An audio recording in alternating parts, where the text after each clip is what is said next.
Blood covenants were the most powerful type of agreement. Blood covenants were the most powerful type of agreement known to man in Abraham's time.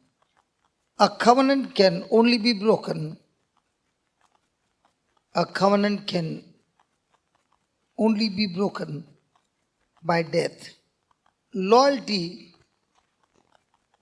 is born out of covenant.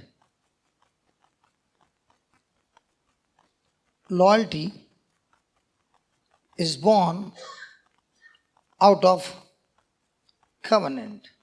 The covenant God made with Abraham, the covenant that God made with Abraham was a process.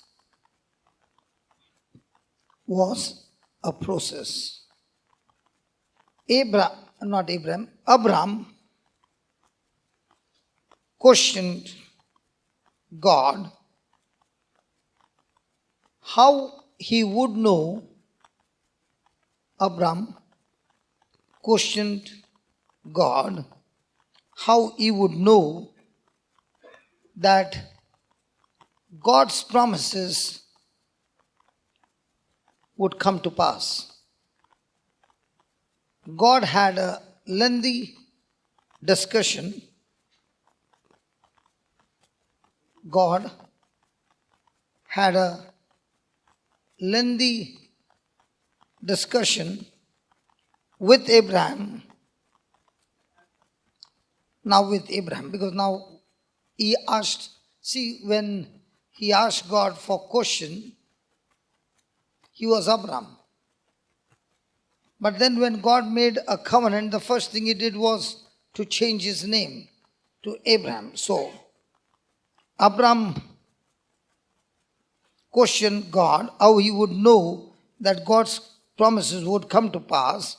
God had a lengthy discussion with Abraham and established his covenant with him.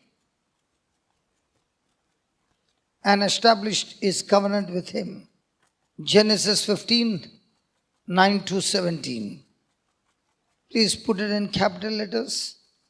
God submitted his word. God submitted his word to that covenant, and he does the same today. That is, God gives his promise first. God gives his promise first, and then he does what he promised to do. Can you please read that line again? God submitted his word to that covenant, and he does the same today. God gives his promise first, and then he does what he promised to do. Now, all these years, were you believing that he does or you do? When you believe you do, you are under the law. Because the law demands you to perform, whereas grace says you don't perform, God performs on your behalf. And it's absolutely free. Praise God. So we'll come back, what you're writing, we'll take a few examples from the Bible to understand how people who believed in the covenant lived supernatural life. Because God, when he makes a covenant, he will keep his covenant. So we must learn to speak the language of the covenant. What you saw just now was a fantastic surgery, and it looks so simple that you began to wonder, that's all? That's all it is. Because what Dr. Priya did was, she spoke the covenant language where she said, can I use the scriptures? Do you remember? And she looked at the other girl, what's your name, Baba? Dina. She asked Dina, I want you to look at that scripture and read it yourself. And then both of them repeated the scripture. And what did you write over there? God submits to His word. He treats His word greater than His own name. So God submitted His word to that covenant, and He does the same today. God gives His promise. Did Jesus give us His promise? Yeah. And what was the condition there? Believe. Did He tell you to lay hands and pray? Put that scripture, please. It's already there. And these signs shall follow them that believe and pray and fast and kneel down. No, forget that. First, let's talk the first line. Look at the 17th verse. These signs shall follow them that believe after 10 years. These signs shall follow them that go to church every day.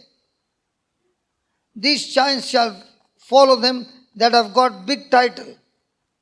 He did not say any of that. It does not matter who you are. What matters is, how much are you willing to believe in a covenant? Hallelujah. So God gives promise, and He sees to it that that promise comes to pass. And that promise to come to pass, He is the one who does what He promised to do. Amen. So now your job is to lay hands. And that's why He said, they shall lay hands on the sick and they shall recover. He did not say they shall lay hands on the sick and pray and pray and pray and pray so hard that they start storming heaven. And when there's a storm in heaven, God begins to question, where's the storm coming from? And they say it's coming from Somerset. People are all gathered there and they are shaking the heavens. And He says, St. Michael, please come and see what's happening. You don't need to storm the heaven. You need to storm your head to believe and get that unbelief out of you.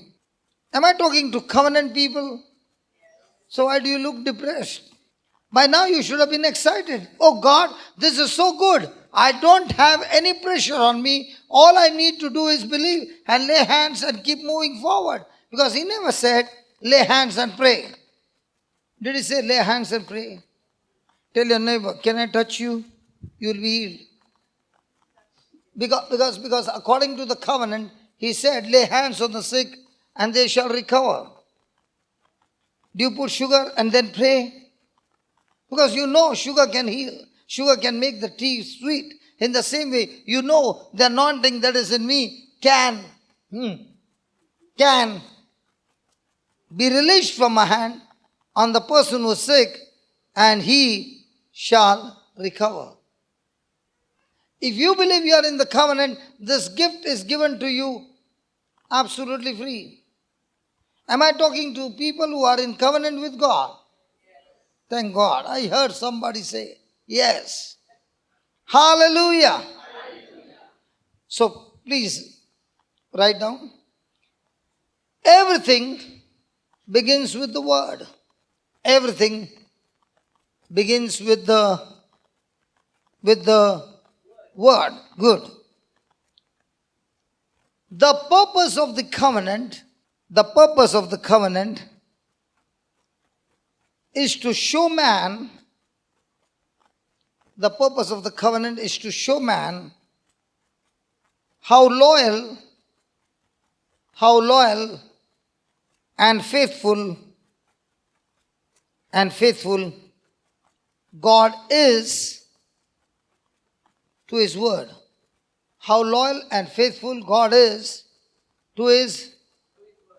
So when you pray to God, if you believe in the covenant, then you better speak His word back to Him, because He is loyal and faithful. When He promised you something, He takes the responsibility to bring it to pass. Covenant people. God has made a covenant with you through Christ, and He has given you the promise, and He's saying, all I need from you is open your mouth and speak the promise. Let me finish, then I'll show you from the scripture. Multiplication. Multiplication is part of the covenant. Multiplication is part of the covenant. Genesis 17, 1 to 8. 17, 1 to 8. That's where we saw His name being changed. Do you remember? Yeah. The Father of creation changed Abram's name. The Father of creation changed Abram's name to Abraham, that is, the father of many, many nations. The father of many nations. So let me prove to you some things in the Bible so that we understand, we don't get deceived. And then we will begin to question ourselves, do we follow what the captain said, or do we follow what the world says? So let's go to Hebrews and see whether we stay with God in agreement to His word. Hebrews chapter 4, verse number 14. Seeing, say that, seeing. Now, how many of us can see Jesus with our natural eyes? Not possible. But Jesus has made us a covenant with Him, a New Testament. And He is saying to you, seeing then that we have.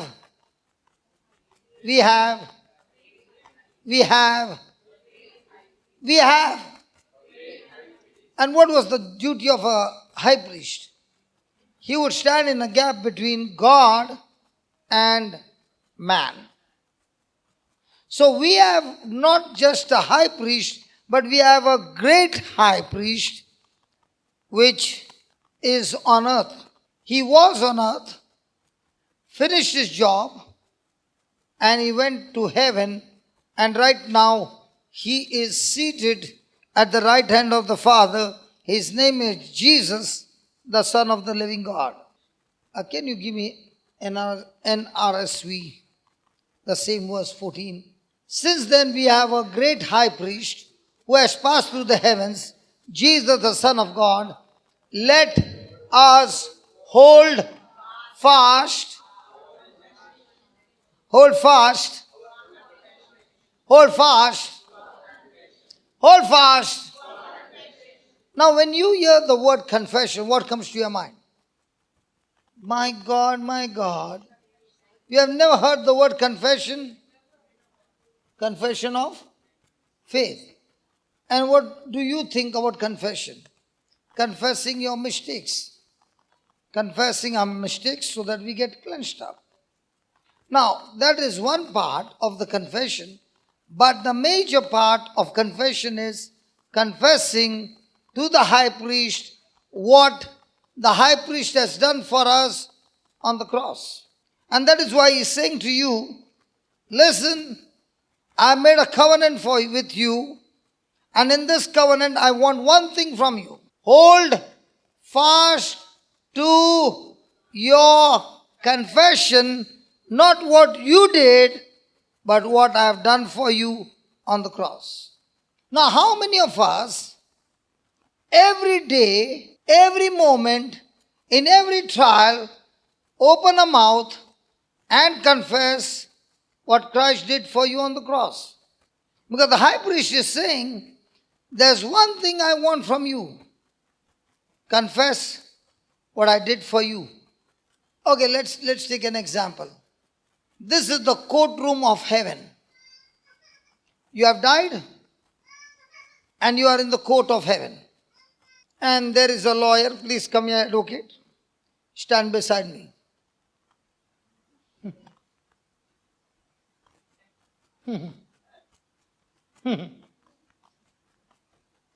He is your advocate Jesus of Nazareth. And I'm Mr. Satan who has come to take you with me. So you're in the courtroom and the question is asked to you. Have you broken the law? Have you committed sin? Did you hear that? What I did in cross, I have redeemed from the sin. Now, according to Jesus, he's saying, don't smile. It's not yet, the case is not yet over. He's smiling, looking at you. Now, according to Jesus, he's saying to his Father, I, the high priest, fought the battle for them on the cross, and I have redeemed these people from every punishment that they deserved. I took it into my body and I died in their place. Okay. I'm saying to the Father, these people have broken the law. And you are a just God. According to the law, I want justice. They have broken the law and they need to be condemned to death forever in hell.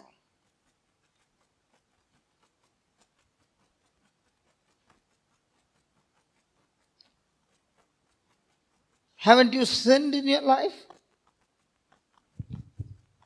Yes, yes. Jesus, you heard that? Have you sinned in your life? Yes, yes. Yes. Just because you redeemed them, have you sinned in your life? Yes. Yes. What about you? Too much. So you're going with me deep inside. Even Satan is scared to go there. Now. When he talks to God and says, I've redeemed these people and I've taken their sin and I'm their substitute, God says, I'm not satisfied because in my kingdom I need 2 witnesses. He is one and I'm one. When I ask you, have you committed sin? Yes. Yeah. So you're coming with me. Now, Jesus is saying, I've redeemed them. But he got only one witness. That is he himself. And I got one witness. The goals are equal. Sister, have you committed sin, sister? Yes. Yes, you're coming with me. Praise God. Hallelujah. Put that Revelation 12:10. What about you? Sin. Yes. And you're smiling. That is one witness. I heard a loud voice saying in heaven, now is come salvation and strength and the kingdom of our God and the power of his Christ. For the accuser of our brethren is accusing before God what? Day and night. Anyway, I'm going to take you with me.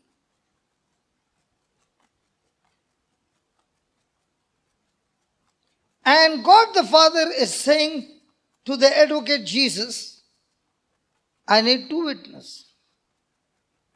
Your witness is not good enough. I need one more witness. And that's why the Bible says they overcame him, the accuser, by the if the blood of Abel can talk even today, how much more the blood of the Lamb, Jesus Christ, talks on our behalf. He is the high priest seated at the right hand of the Father, presenting our case, and he's saying to us, You can overcome Satan by the blood of the Lamb only, or there's something more? Let me ask you, my brother, have you committed sin? Yes. So,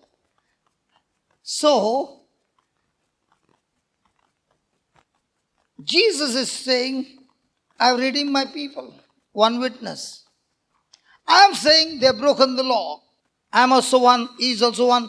I asked you, brother, and you said, yes. Look what he is saying. They overcame him by the blood of the Lamb. And so when I asked you, what was your testimony? Too much. So you're going too deep into hell. But that's your word of testimony. Brother, I'm asking you one more time. The goals are equal. Jesus, your advocate, is fighting the case for you and saying, I redeemed him and I paid the price. And now Satan, is asking you this question. Have you committed sin? Yes. Now you agreed with whom? Jesus or me? Your word of testimony is what you did. Right? So you are going with whom? Jesus or Satan? But did you confess what Jesus did for you? No. So your testimony is right or wrong? You can confess, yes, I have broken the law and I'm a criminal by the law. But Christ took my place on the cross and he is my substitute, and therefore every sin has been paid in full by Jesus, by his blood, and now I am redeemed by Jesus, ransomed by Jesus. He has purchased me, and this is my word of testimony. That is why Jesus, the high priest, is saying, battles on earth and battles in heaven is going to be a deciding factor, not on what I did, but what you believe I did. You need to confess with your mouth, and therefore hold fast to your confession, because if you make a wrong confession, that wrong confession will give Satan legal right to destroy you. Now tell me, how many people in the body of Christ confess every day not what Jesus did, but what you do? Hello? And that's why, put that back, Hebrew 4:14, and then we'll take some examples from the Bible who confess the right thing and they receive the right thing. And when you confess the wrong thing, you receive the wrong thing. Because whatever you believe is what you speak. Seeing then that we have a great high priest that is passed into heavens, Jesus the Son of God, let us hold fast our profession or our confession on what Jesus did. Then he says, for we have not an high priest which cannot be touched with the feelings of our infirmities. We have a high priest who walked on this earth, went through the same thing that we go and much more than that. So he knows our weaknesses, he knows what we go through. He was tempted in all points like as we are, yet without sin. Brother Victor, you have come from which place? Sagar. I have come from Bangalore. So there's a boxing match. Sit down, brother. Sagar versus Bangalore. They're giving you a mic. In this boxing match, on the first round, which round? First round. I punch you and punch you and punch you in such a way that both your eyes are as good as closed. From your mouth you are bleeding, and from your nose you are bleeding, and you are fallen on the ground. And this lady who is looking at you with mercy is the referee, and she has to count.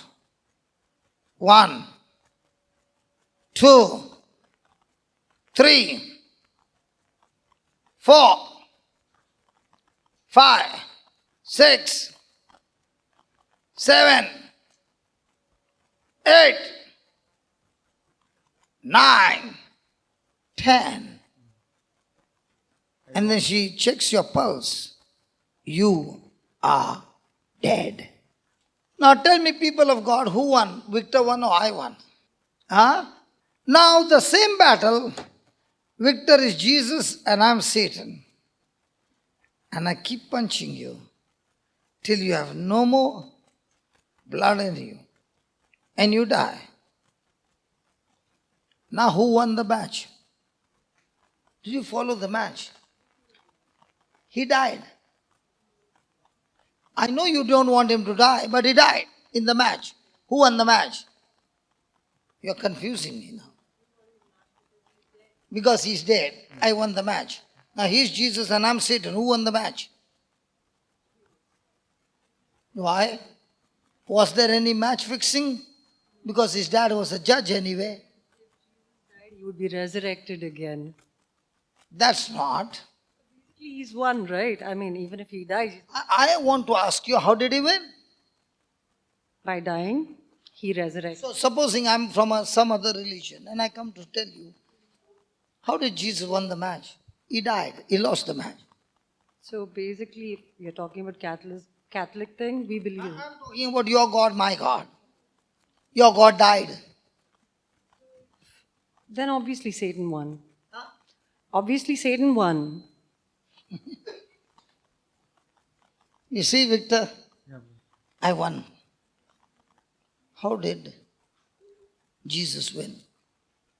Dying on the cross. I nailed you on the cross. So you win after the boxing match. How come Jesus won? Don't laugh. Tell me. How did he win? He won being on the cross. So anyone who dies on the cross wins. For our sins. For our sins. Okay. Victor, you are dying for the community of Sagar to get a cup. So you won. Trevor, I did not think that would be your answer. Okay, tell me.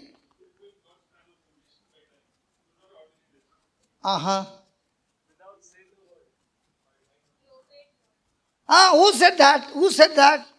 Who said that? How did Adam lose the match? So how did Jesus win the match? So how do you win every match of your life? By obeying God. Simple. How do you lose every match of your life? So what is the devil's plan every day? To use your emotions to trigger you so that you go against his word.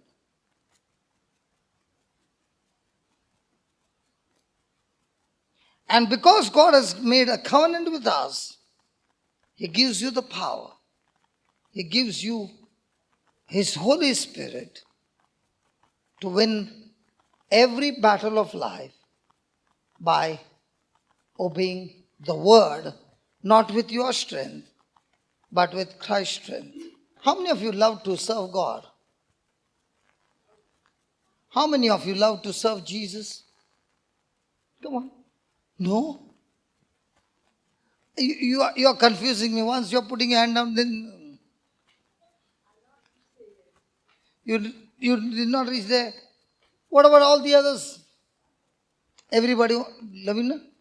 Yeah, good. Now, did Jesus say, I've come to serve you or to be served?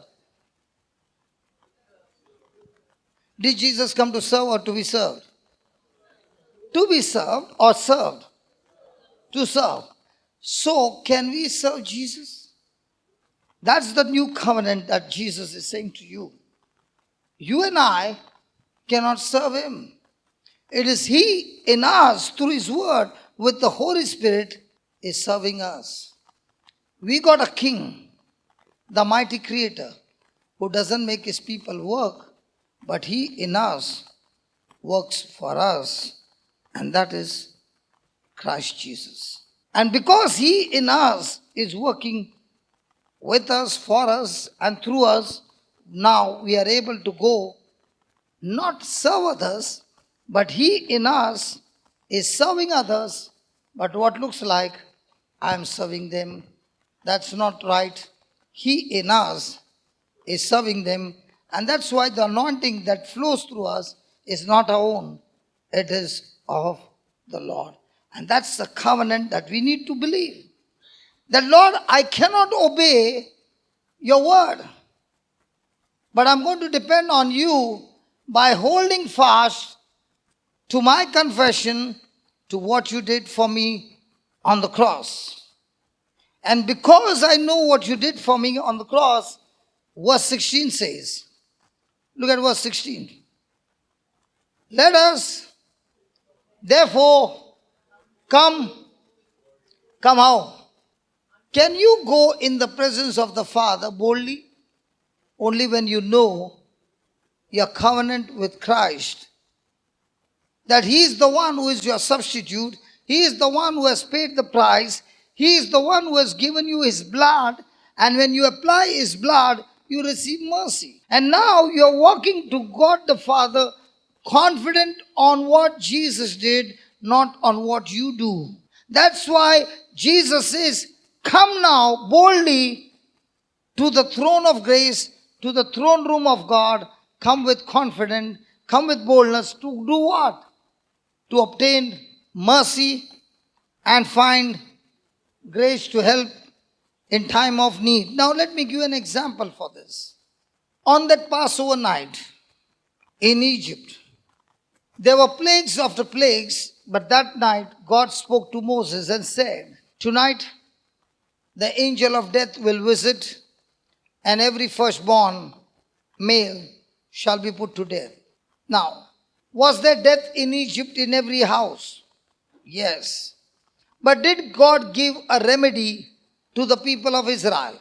Yes. Was it Moses' invention, or was it God who ordained it and spoke to Moses and gave him the instruction? God was the one who did it. Now He said, every family should sacrifice a lamb, collect the blood, and remember, sprinkle the blood on the doorpost. What if somebody says, I'll do it tomorrow? What if somebody says, okay, I've sacrificed the lamb, here's a basin of blood, but I will not sprinkle on the doorpost.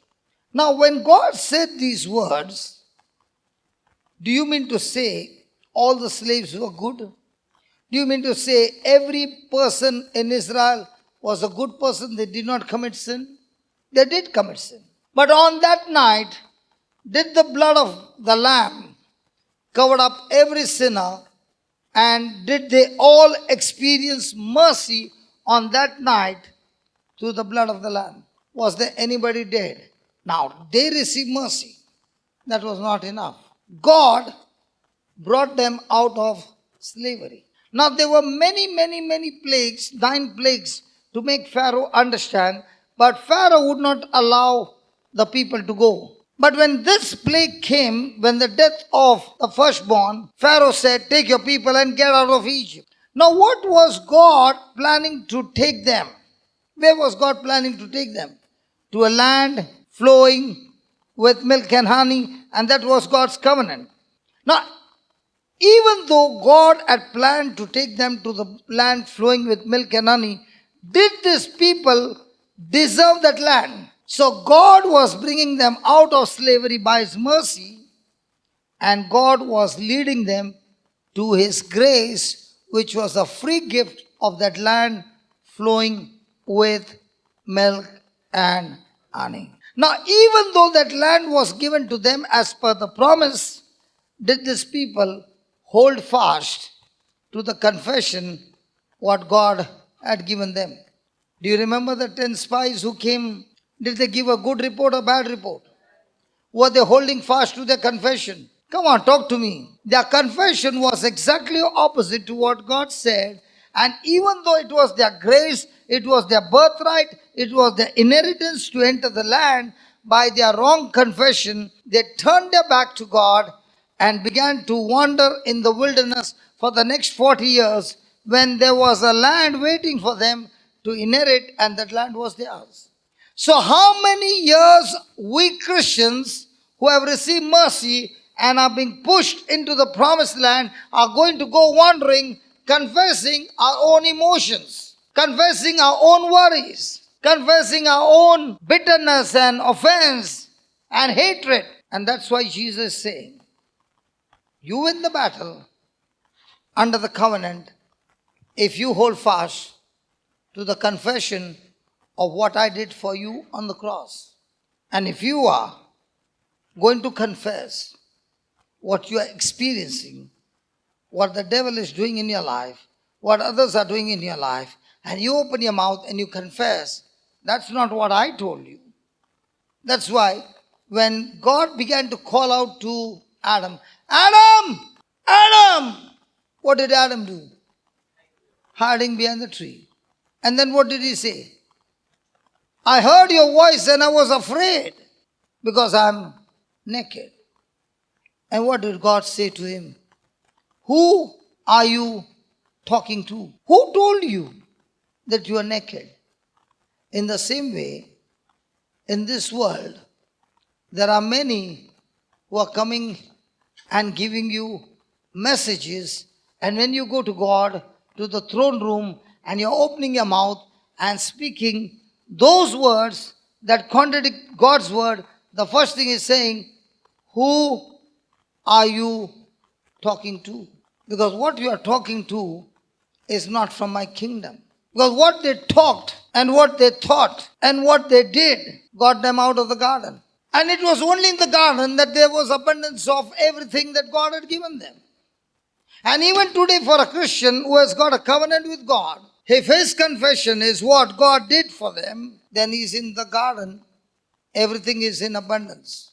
But if he is confessing something that God is questioning you, who told you, then that person is outside the garden. And remember, outside the garden, there's no presence of God. Outside the garden, there's nothing in abundance.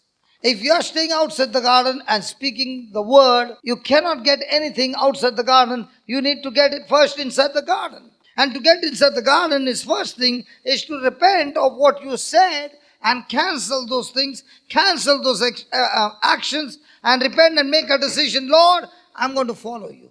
It is only when a person comes inside the garden and now he opens his mouth and speaks, he says, you can come boldly and confidently to the throne of grace. And when you come inside, he promises you, you'll receive mercy and find grace. Can you just write down this point? Grace. What is grace?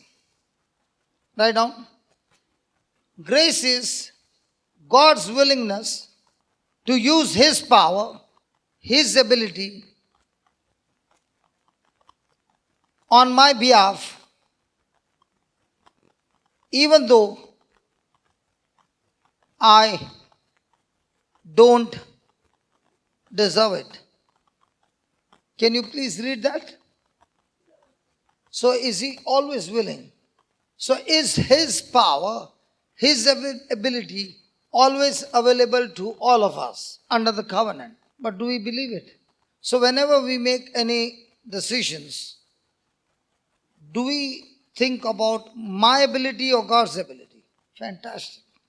I used to study in the seminary, not as a priesthood, but in Bombay. The lay people have a course to study the Bible. So I was studying there for 2 years. And sometimes I would go to meet my principal, Father Roland. And he would watch me on the YouTube. And he would say to me, the one thing I love about you is that when you make a goal or a vision, you make it so big that you know it won't work. And that's what I love about you. And that's what I'm learning from you. When you make a goal or you make a vision, you make it so big that it's impossible to come to pass regarding your ability, capability, and resources. And I've seen it again and again, testimonies after testimonies, they always come to pass. So now my question is, am I relying on myself or am I relying on grace? And the good news is, grace is only given to those who failed. Grace is never given to a good student who has passed with flying colors. It's given to a student who failed. And so also in the kingdom of God, we have all failed to keep the law. And that's why we are all qualified to receive grace in abundance. So now there is an ability of God, capacity of God, power of God available to everybody, and God is always willing to use this power on our behalf. Hey, say that again. Wow. That's why I'm always excited, because it's always grace. Do I qualify for it? No, not at all. Now, how do I get this grace? You always pray to God, God, please give us the grace. It looks like God has got a ration shop. And he says, okay, you take 100 grams. For you, 200 grams, doctor, you are a good girl, 300 grams. And for me, I'm naughty, 50 grams only. I don't know how much you are going to get. How does one get grace? Because if I have grace, I've got God's ability on me. So how does a person get grace? And then we'll go and look into the example of grace. Come on.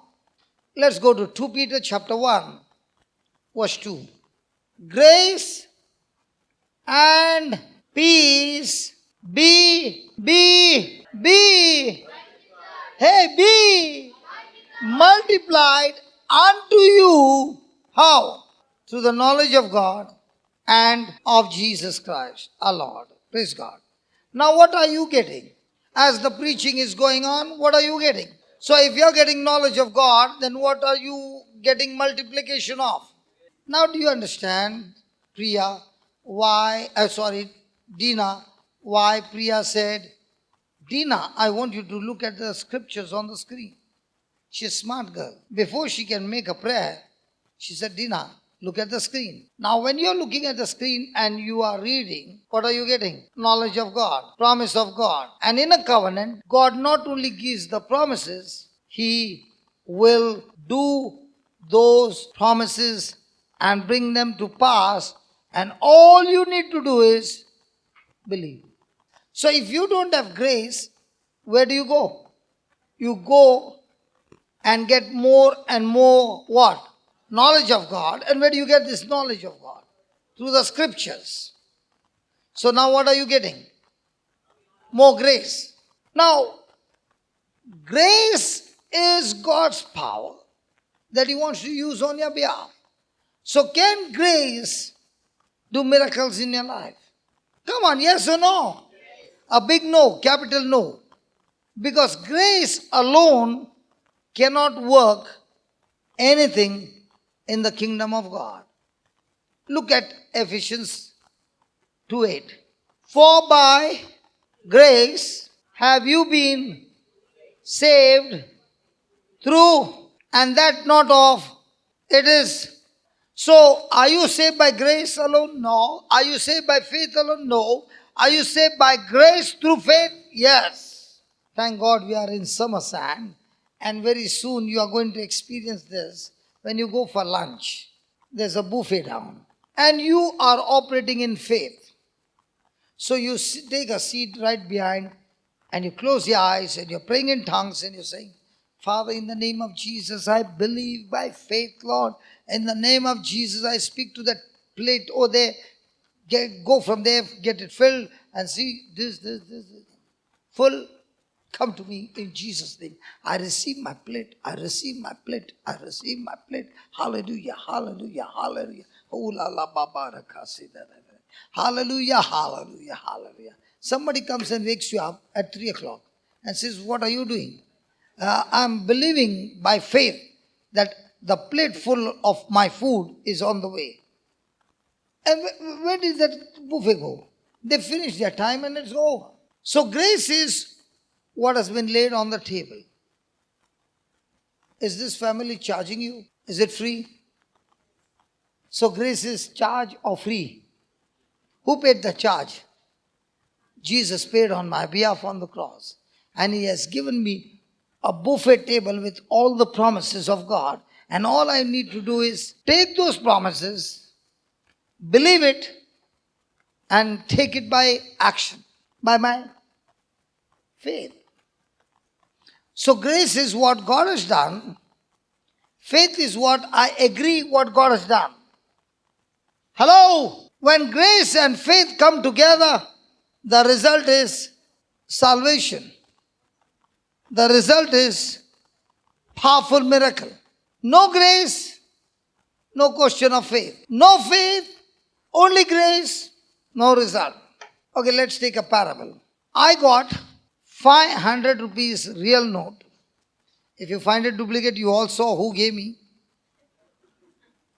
It's a real note of 500 rupees and I want to give it to you. I said it in English.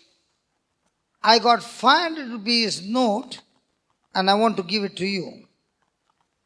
मुझ्याकडे 500 रुपयाचो note आसा आणि हांव आशेता तुमकां दिवच्या खातीर. माझ्याकडे 500 रुपयाचो note आहे आणि मी तुम्हाला देतो. मेरे पास 500 रुपये का नोट है और मैं आपको देना चाहता हूं. Now in Tamil, in Malayalam, Tulu, Nanna, Tulun काय सांगणार? यांना काय तर 50 रुपये उंडू यान निकले korpe. Now nobody can say I don't know this language. Huh?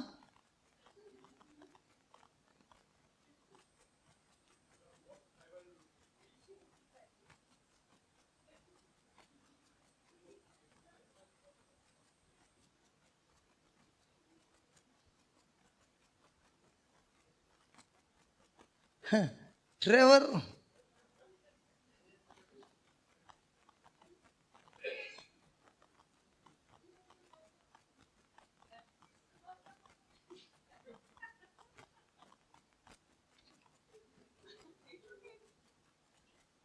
it's yours. Hold on. Was this, yeah brother, sit down. Was this promise given to everybody? And this is exactly what is happening in the kingdom of God. You stood up. But did you come and take it? You got one more 500.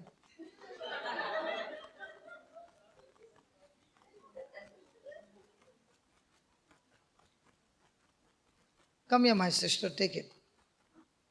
It's a gift of God. You don't have to give him back. That's what the Bible says. It was not a fake, it was real. Please sit down. Now, the same it is with the promise of God, which is the grace of God. How many people get up from their seat to take what God has promised them? You might be a champion in praying, but you're not a champion in doing. The Israelites, even though it was their inheritance, they did not go and possess the land because of their unbelief. And that was purely the grace of God. Now let us take an example from the Bible, how this actually works. Genesis 22. Now, did you understand your mistake, my dear? I had to invest. Denzel, I'll return back that money, okay? So I had to invest. No. Please understand. I had to invest 1,000 rupees to teach you the truth. Now, according to you, I have lost 1,000 rupees. But according to the kingdom of God, I invested 1,000 rupees to educate you which is multiplying in my account and coming back to me in abundance. So your thinking is there is subtraction. In my thinking, I got an opportunity to teach you how it multiplies. Now the big question mark is, even though you heard it, how many people got up from the seat? And you were so close. I never expected that from you. I purposely did not look at you because I thought you'll be the first one to go and take it. The same it is with the covenant. The covenant is full of promises, and God is looking for somebody who can believe and take those promises and put them into action. It's not that you don't have a desire. You have the desire. But might be you were thinking, I never expected that from you, that you would be sitting. You heard me say, and I spoke in so many languages that nobody can give an excuse. Even spoke in my broken Tulu for you to understand. Because in Mangalore they speak Tulu. Thank you, Denzel. Can you see? He also wants that money to be taken by somebody. Hallelujah. In the same way, when you read the promises of God, am I supposed to take it or just look at it? And that was the problem with the Israelites. The mercy of God cleansed them by the blood of an animal and protected them that none of them died. They all came out healthy. That's the mercy. God did not give them what they deserved. And now God wanted to give them what they did not deserve. They did not deserve the promised land. But God in His love wanted to give them, and He had already given them the promised land. But did they believe? No. So here is a man who is called the father of faith. Let's go and look at him.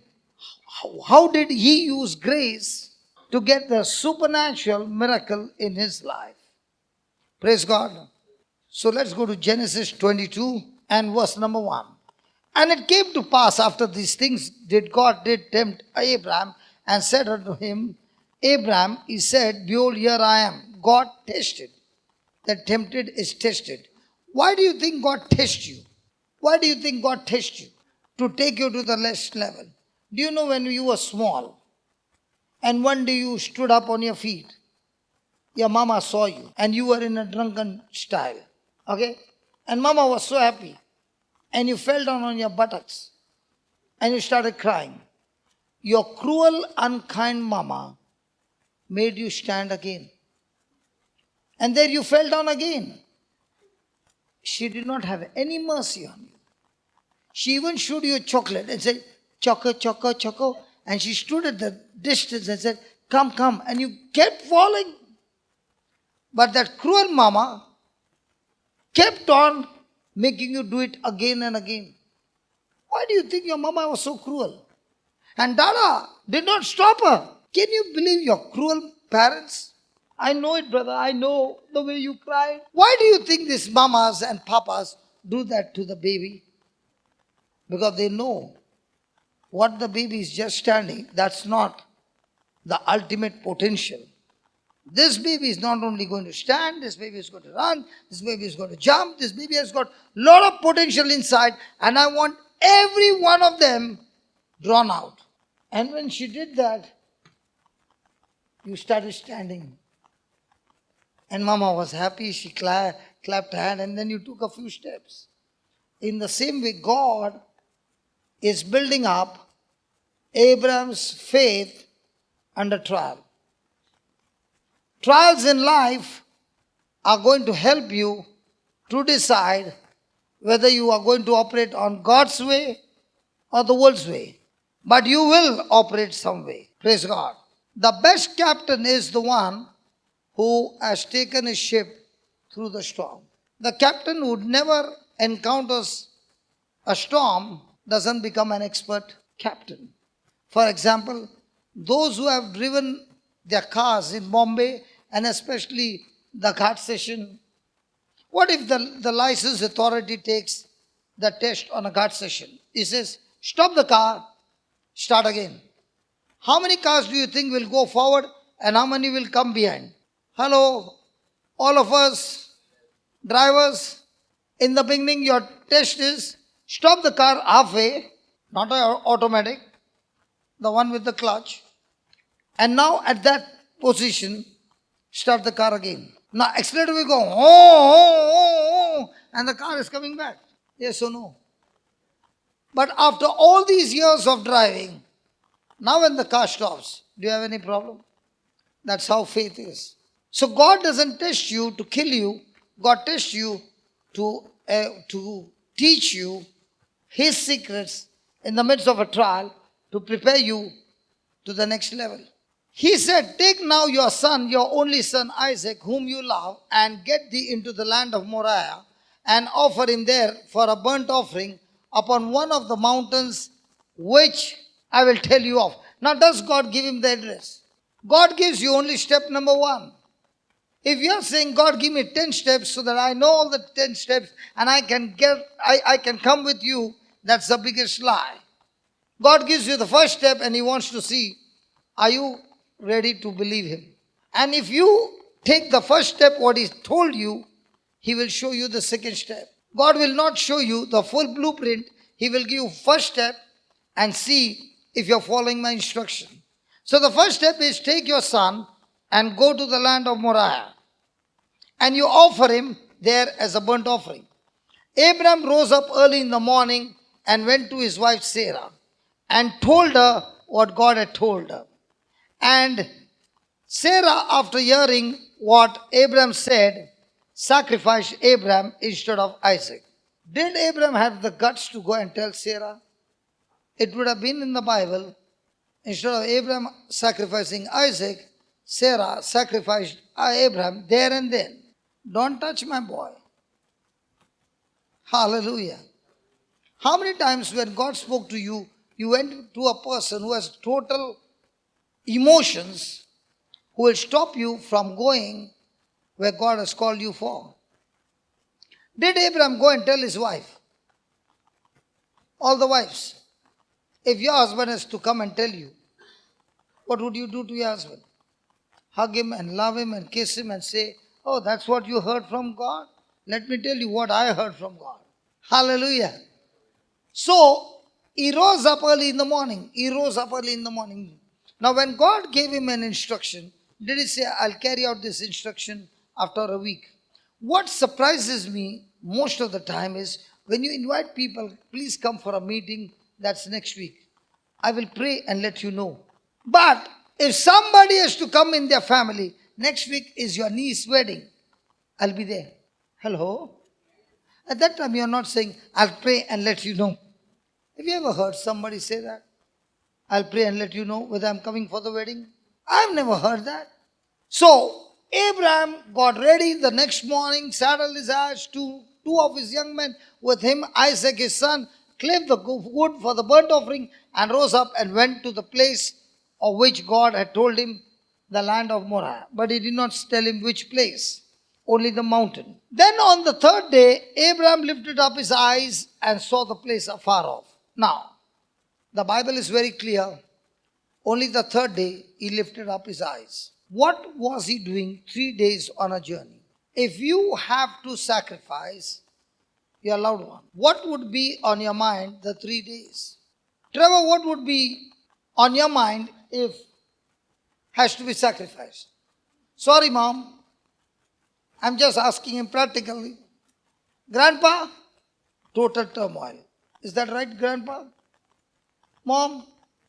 But what about Abraham? 3 days he has not lifted his eyes. On the third day he lifts his eyes and he comes to know this is the place that God was talking about. How come he came to know that place? What do you think was Abraham thinking? 3 days. I'm talking about the covenant. If God has told him to do this, God has also given him a promise. Which number comes first, 21 or 22? So let's go and see. Before the 22nd chapter, there is something that has happened in 21, which is giving Abraham an assurance and confidence to believe in the promise of God. 21:12. And God said unto Abraham, let it not be grievous in thy sight because of the lad, that is Ishmael, And because of that bondwoman, that is not Sarah, Hagar, Hagar.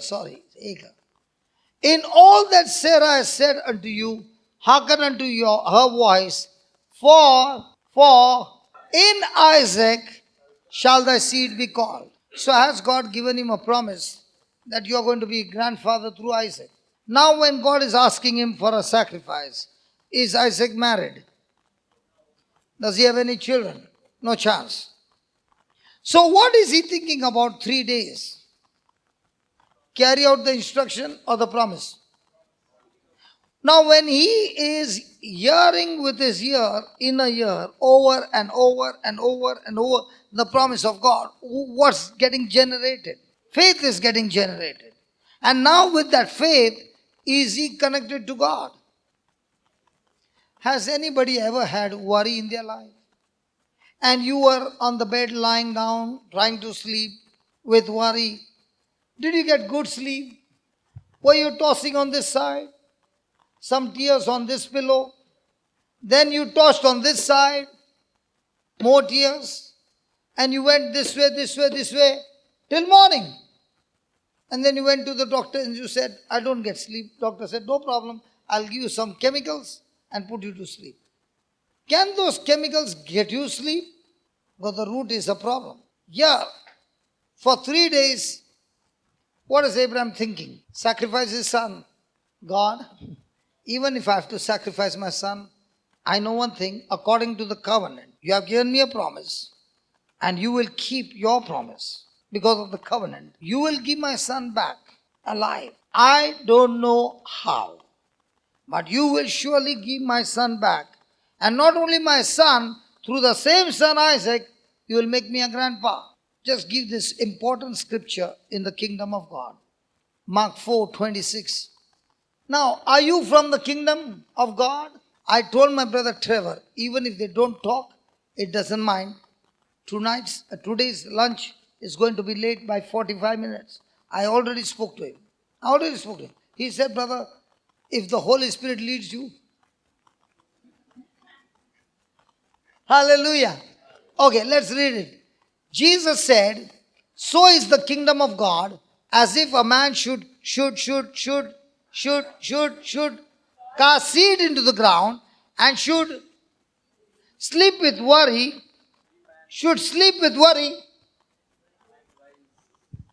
Sleep with worry. Did he say sleep with worry? Should sleep with faith.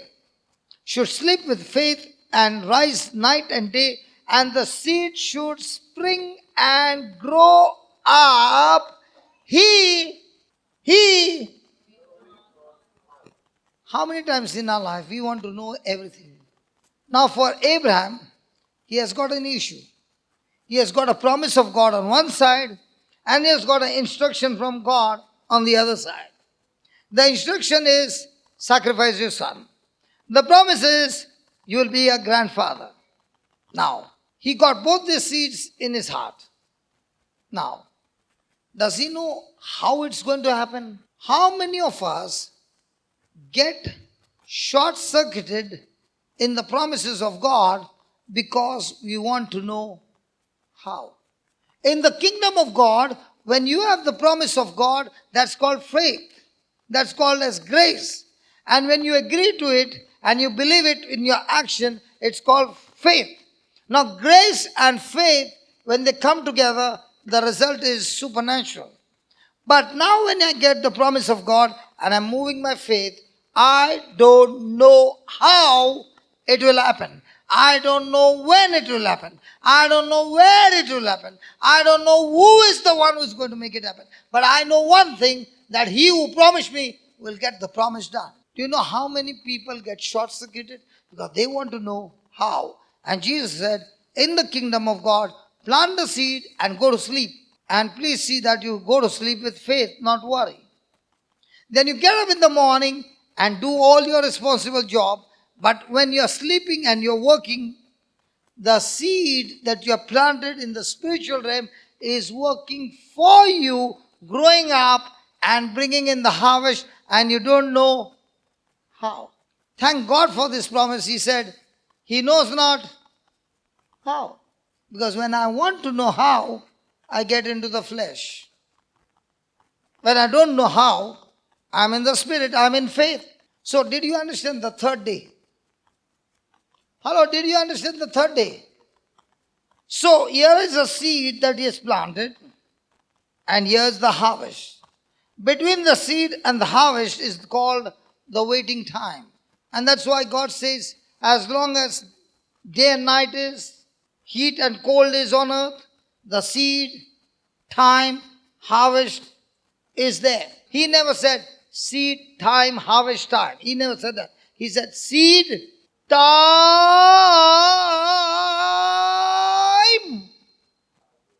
and then the harvest. So what do you do during the time? That's where it gets short-circuited. And for Abraham, he has 3 days to think about it, and yes, is a champion. He begins to operate by faith, what God promised him, and he has won the battle, and it's right to the spot that God is speaking to him. Praise God. And Abraham said, give me the RSV. And Abraham said to his young man, stay here with the donkey, the boy, and I will go over there. We will worship, and then I will, I.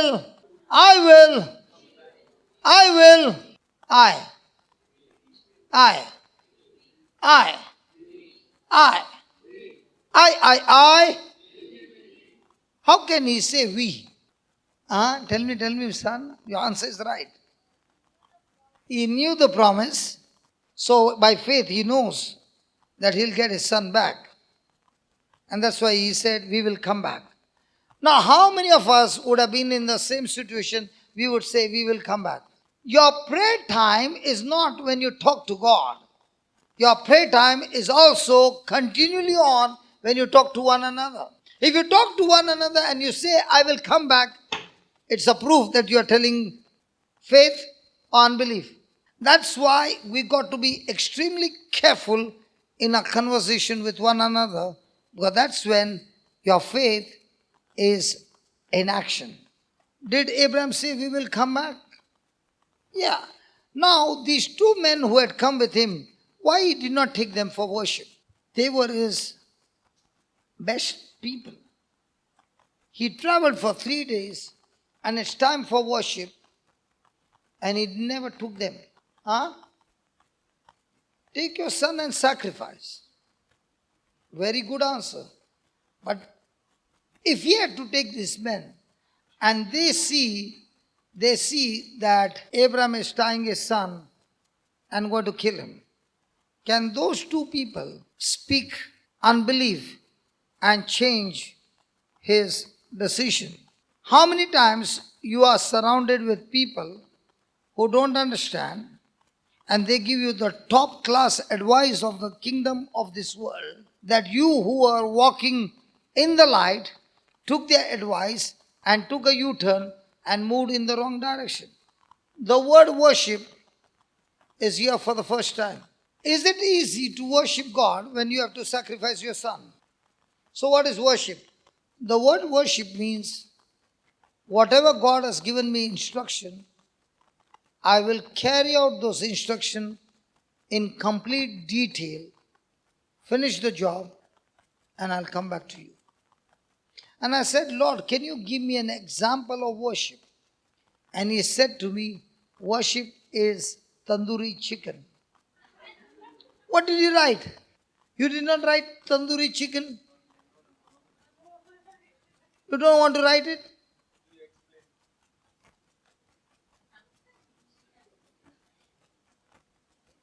Worship is tandoori chicken. Let me explain to you. The chicken is cut, herbs and spices are put, and then there's big, what is that, Papa? Okay, put. And now lowered in the tandoor.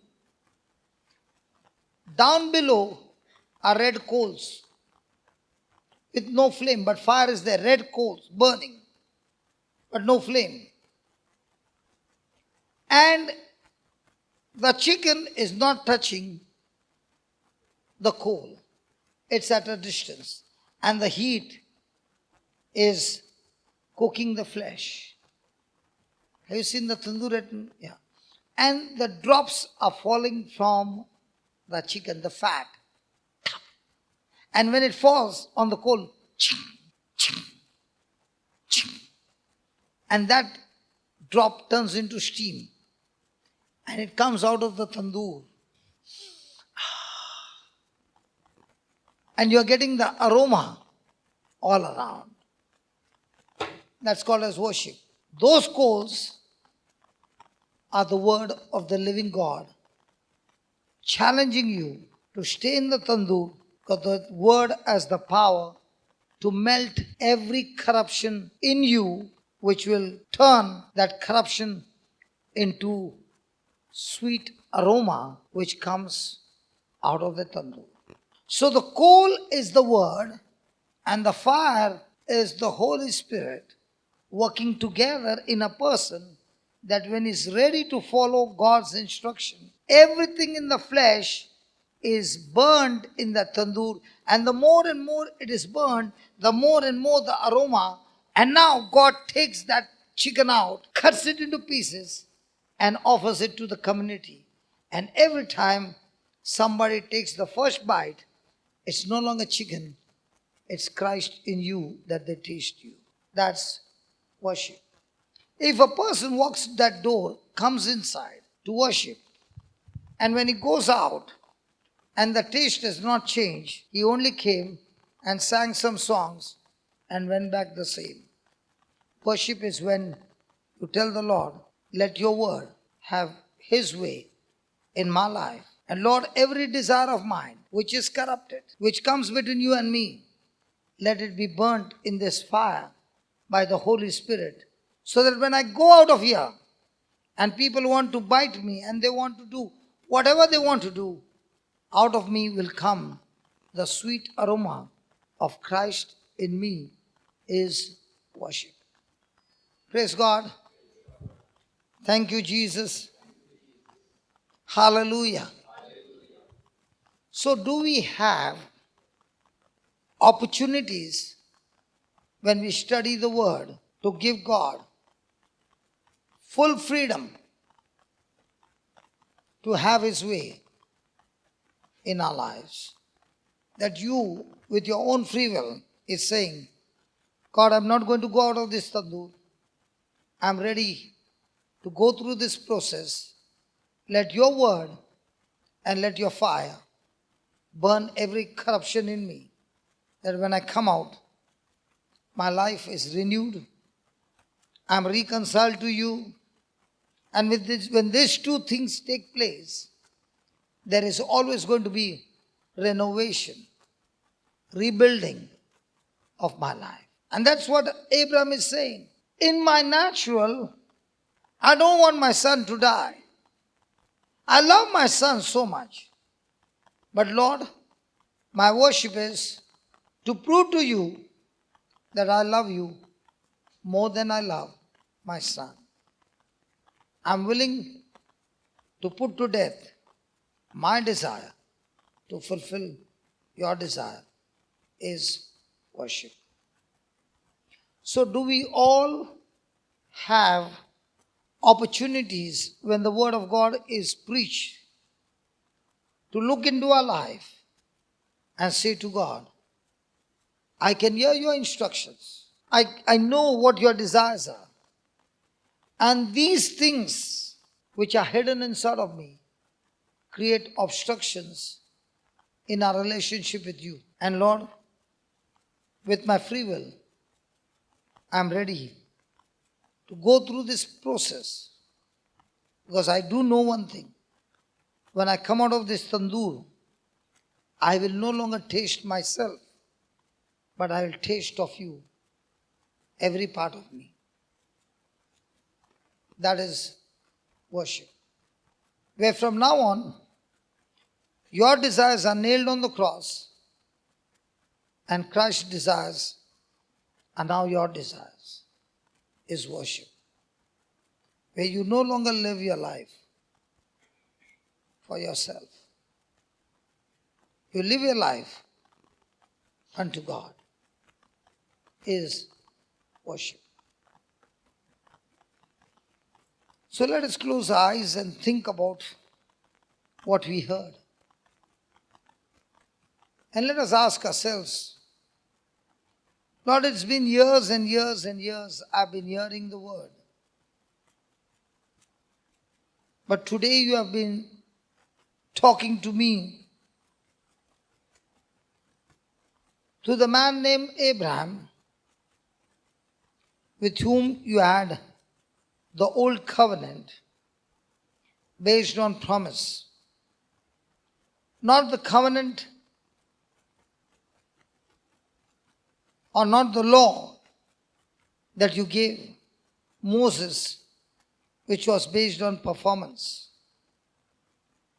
I want to worship you not with my self-effort, not with my performance, but trusting you in all that you have done for me to save me on that cross. Lord Jesus, I give myself to you completely. Have your way in my life. And just as you gave Abraham instructions, which was so much tough to apply, but thank you, Father, for teaching me today that Abraham was not doing on his own, but he was doing through the covenant, because you promised him that through Isaac there will be multiplication of seeds. That through Isaac, Abraham would be a descendant. In the same way, Lord, you have given me so many promises in Christ, through Christ, that every situation of my life in this covenant, I am able to keep the covenant loyal and faithful through those promises that can give me rest. Thank you for teaching me these powerful truths. It is through your word that I am empowered. It is through your word that I know my mistakes. It is through your word I begin to realize how miserable I am and I need a Savior. It is through your word that I have the knowledge of sin. O Spirit of the living God, help me to worship you. Help me to worship God as Jesus said. The time has come where true worshippers will neither worship in Jerusalem or in Samaria. The true worshippers will worship God in spirit and in truth. Thank you for your promises, Lord, that your promises are truths. Teach us to worship you, not with a soul mind, not with the emotions, not with the feelings, not with the five senses, but let us be true worshippers in spirit, by faith, and worship you in truth. Your word. Father, in the name of Jesus, I pray, Spirit of God, let this moment be a moment of understanding what true worship is. And help us, Lord, from now on, no longer to worship you with our desires, but with your desires. No longer with our performance, but with your performance. No longer with confessing the wrong things, but holding fast to our profession and confessing what you have already done on the cross. Thank you for teaching us these powerful truths.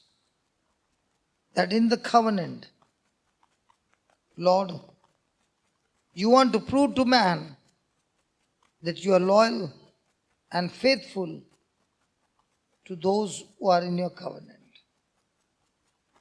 Thank you, Lord, for teaching us this powerful truth, and as we continue to hear your word, thank you for teaching us that even though Abraham knew that he was supposed to sacrifice his son, he also knew that even if his son is dead, God would raise him up and fulfill that promise that God had given to Abraham, that through your son, Isaac, your seeds shall be numbered. Father, in the name of Jesus, let our life no longer be governed by emotions and feelings, but let our life be built up on knowing the living and abiding Word of God. We thank you, Father, for these powerful truths. In the glorious and mighty name of Jesus. Amen and amen.